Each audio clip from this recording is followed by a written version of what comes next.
do this. You could do this. Hi, baby. Hey guys, it's Riley and Thea. Hi. So, as most of you probably know, a lot has happened since my last video, obviously. I gave birth. If you didn't see my birth vlog, not pregnant anymore. Sorry, I got a monkey climbing all over me. So I was gonna do a sit down video in front of my beauty lights like I normally do, but if you can't tell, my big girl here is really craving some extra attention lately. I have been to and from the hospital a lot, which we'll get into, and I haven't been home nearly as much as I was before being a stay-at-home mom, so she's really missing my extra cuddles and attention. So I'm just gonna film this video really informally out here with my girl, and I'll be sure to insert a bunch of clips that I've been taking over the past few days and pictures and things of that nature as well. So this video is just gonna be a big compilation of our NICU story so far. You're so cute. It has been a really hard emotional roller coaster. If I get emotional in this video, I really apologize for it. It's been so many ups and downs since she's been in there. Today is day 6 of her being in the NICU. It is day 3, I believe, of me being home. I'll have to go back and check my calendar. But I believe it's day 3 of me being home without her. Yeah, so if you are interested in hearing anything about that, then keep on watching. Also, if you hear Moana in the background, I apologize. We are watching Moana, per usual. So day 1 in the NICU. Well, before she even got to the NICU, I had just given birth to her.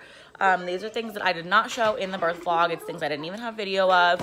We got done filming the birth vlog and we're just very overjoyed to just kind of have our girl and to spend some quality time with her without any interruptions, anything like that. So, so we were just enjoying our time with her, getting in all of the love and cuddles we possibly could. And I had her at 11:25, in case you didn't know. At around 2:30 in the afternoon, a nurse came in who introduced herself as Lennon's nurse.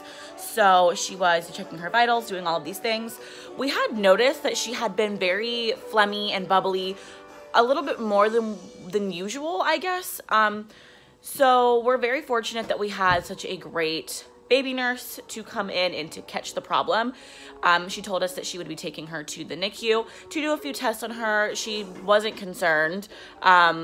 Just wanted to really be thorough and check her respiratory rate.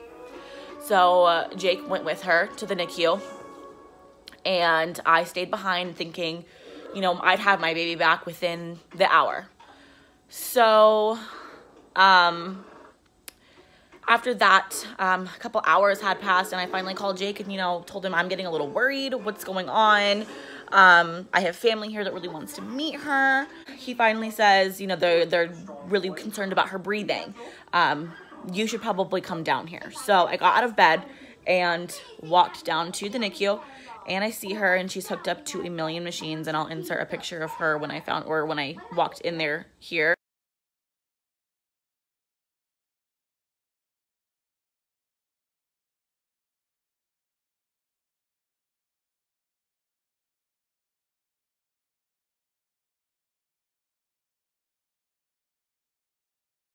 We talked to her doctor, and her respiratory rate at the time was in the 160s. And if you aren't familiar with that kind of a thing, because I know I wasn't, a normal respiratory rate for an infant is in the 40s and below. So her breathing was just going a mile a minute, faster than her heart rate, which is very dangerous. So we had to work on getting that down. I guess the cause of this was that during birth, she swallowed a bunch of inhaled a bunch of amniotic fluid and blood and things like that. So she had a bunch of fluid in her lungs. So basically all day, they just had her on monitors, and they put her on oxygen and things like that, just to kind of, they were hoping that the problem would resolve itself, basically. It wasn't a problem after, I think, day 3 or day 4. So around that time as well, it pretty much stayed the same, everything with her, day 2 and day 3. So around day 4 is when she got her oxygen out. She had also been on IV fluids for this entire time she was in the NICU. She wasn't allowed to eat for the first 2 days that she was in there by mouth, because of the risk of aspiration because of her having fluid in her lungs. So she had to get a feeding tube. They put a feeding tube down her throat directly into her stomach, and they were feeding her my breast milk through that tube. So she was still getting all of that nutrients, which is great, but definitely not ideal. So on day 4, she had finally gotten her oxygen off, which is fantastic. They started slowing the fluids in her IV to promote her to eat a little bit more. And at this point, they had just continued to up her minimum on her feedings. So it went from 10 milliliters to 20 to 30 to 40. Now it's all the way up to 2 ounces. So that is amazing.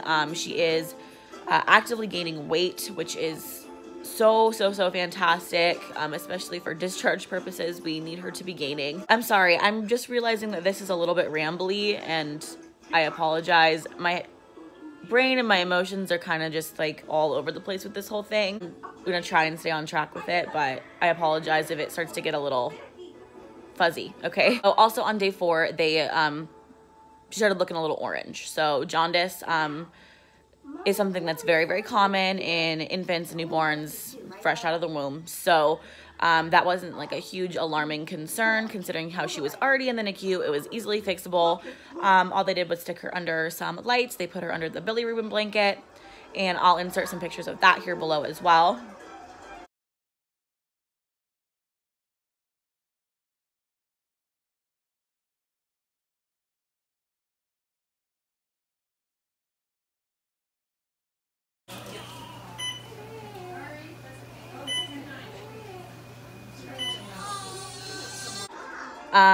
After they had her on the bilirubin blanket first, and then they, after that, decided that her levels were continuing to rise, so they put her under the lamp as well to kind of just tag team that situation and bust it out as soon as humanly possible so that it didn't prolong her stay in the NICU, which was our main concern to begin with.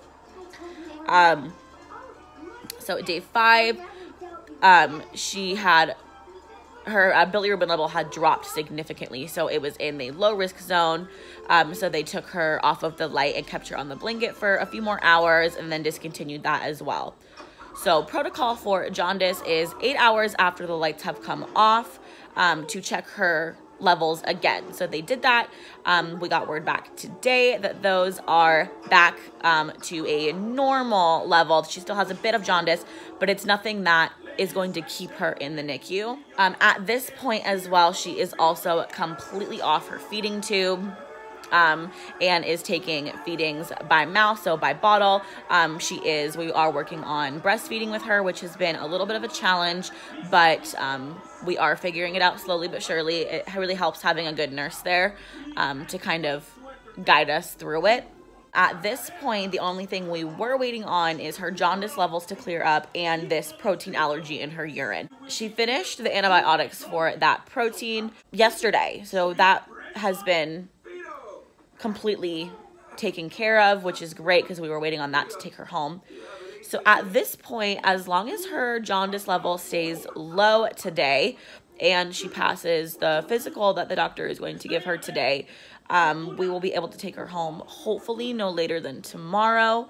I don't want to get too excited about this because this journey has been so up and down and we've been hit with so many curveballs, and if it's not one thing, it's another, it seems like. So I don't want to get my hopes up too much about taking her home tomorrow or today, just because I can't handle any more disappointment with this whole thing. Another concern before around day 4 was her heart rate. So she has something called a low resting heart rate. It was not overly alarming how low it was, but still something that her doctor felt that we should get a second opinion on. So he called the cardiologist. Cardiologist came down and did a EKG and an echo.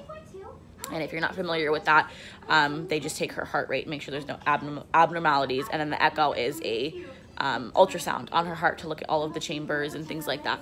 So the echo came back, or the EKG came back normal, and then the echo showed a enlarged chamber in her heart.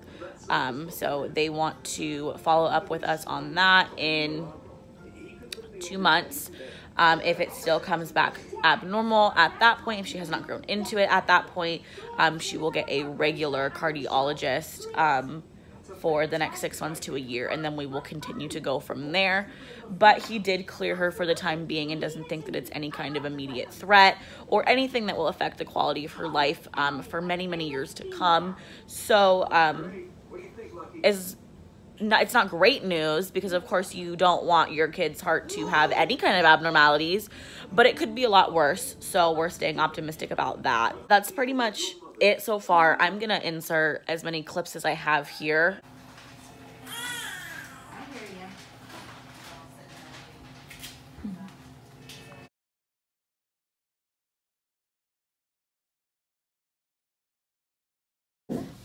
Can you?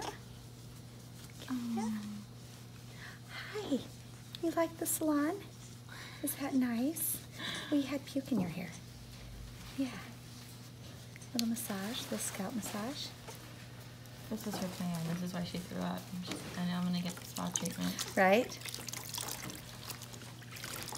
Stay at the spa.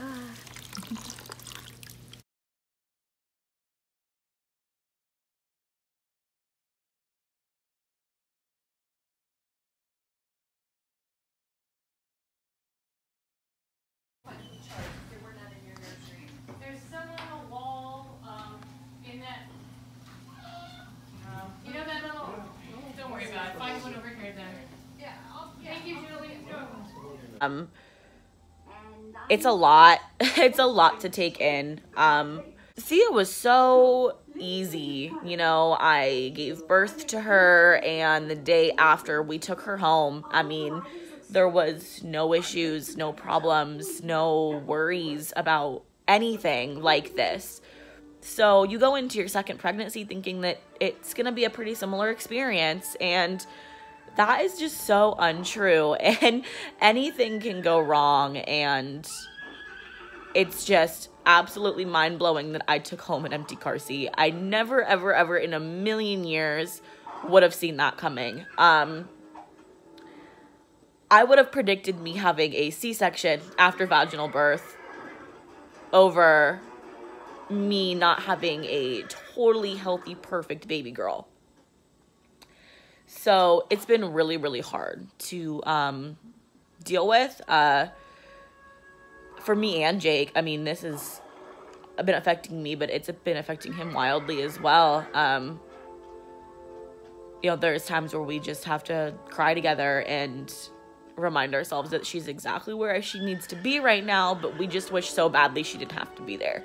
So the amount of love and support we've been getting over social media and from our families and things like that has been just more than we could have ever hoped for. And it's really just been overwhelming, to say the least. But we appreciate it so much more than you guys know.